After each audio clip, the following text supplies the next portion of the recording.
We continue our demonstration of running hashcat on ec2. We resume where we left off in the last video. We just need to install some updates for the NVIDIA driver and related software. After that, we'll be all set to use hashcat on this ec2 instance.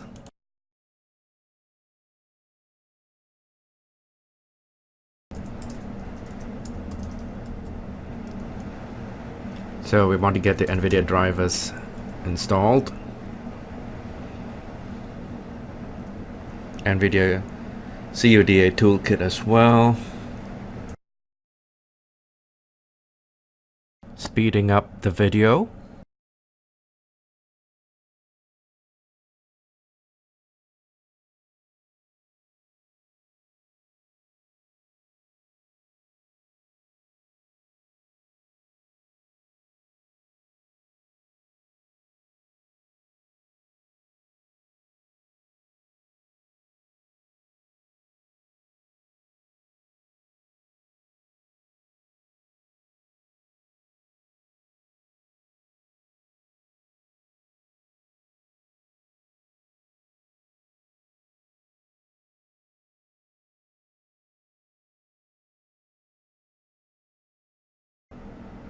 And back to normal speed as we finally approach the end of the updating. Now we can try again. Aha, so now because we have installed the driver, we can see the information here. We have the NVIDIA Tesla K80 indeed. And so now we're ready to proceed to do hashcat -I. Yes, much better. So now it sees the GPU from NVIDIA, the Tesla K80. And we can do some benchmarking just to further check that things are in order here. So we try to get the hashcat benchmarks to show up, but nothing happens. It seems that there's a problem. And perhaps it has to do with the fact that we just installed various updates and we had not done a reboot. Sometimes some of the dependencies, some of the things that are installed need reboots before they come into effect.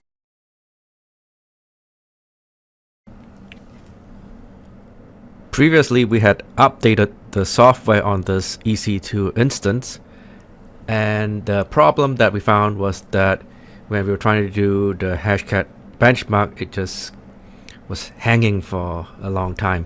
And sometimes that's because when we first install new software, we need to reboot, and so we just did that. After this reboot, let's try again to look at the hashcat benchmarks, and hopefully it will be more responsive this time.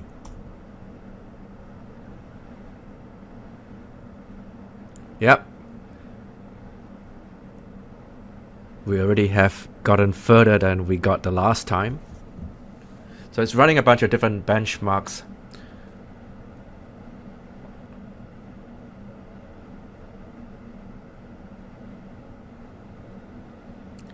You can get better performance with a more powerful GPU, but for our purposes this is fine because at least we know that it's running on the GPU and it's doing something.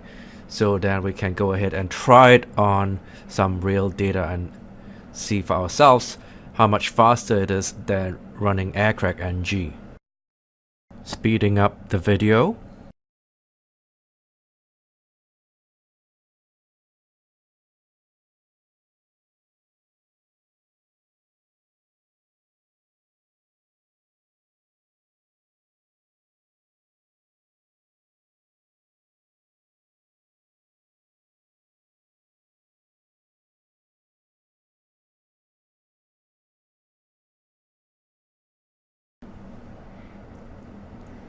There's many different benchmarks that hashcat is trying. Anyway, we have seen more than enough for our purposes for today, so we will stop here. And let's take a look at what we have uploaded these files already into here.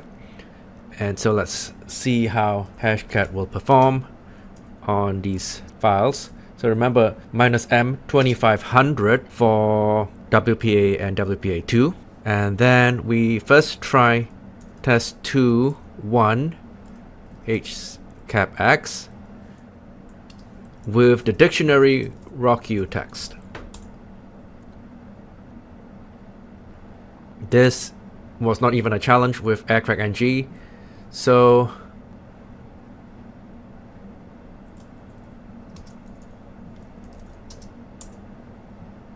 we see that hashcat found the passphrase hello there. Let's try with the other file, which is test2 tree. Oops, we haven't run it yet, so we need to run through it so that it will create the file. And then we can use the -show option to see what it found.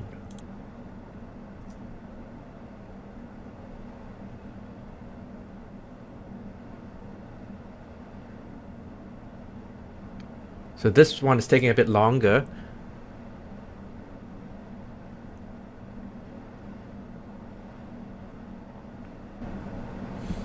We can look at the status if we want. So it shows you the in progress status. So if we can see the percentages, how far it has come. Can do that again. So it's about halfway through. Speeding up the video. Almost getting to the end. Let's press S one more time. Okay, almost there. Yeah. Approaching final key space. Okay, so we're done. So the status is exhausted. Hashcat was not able to find the passphrase in rocku.txt. Now, this was a case where the passphrase is not in rocku.txt, so it was not able to find it. But the interesting thing is that it just took like what, a couple of minutes, whereas ec2 would have taken an hour and 20 minutes from what we saw earlier with ec2 as shown in another video. So it went through the whole of the rocku.txt very quickly, and this shows how much faster than hashcat is compared with just using ec2. So with hashcat, we're running on a GPU. With ec2, it's on a CPU. So we can see the difference.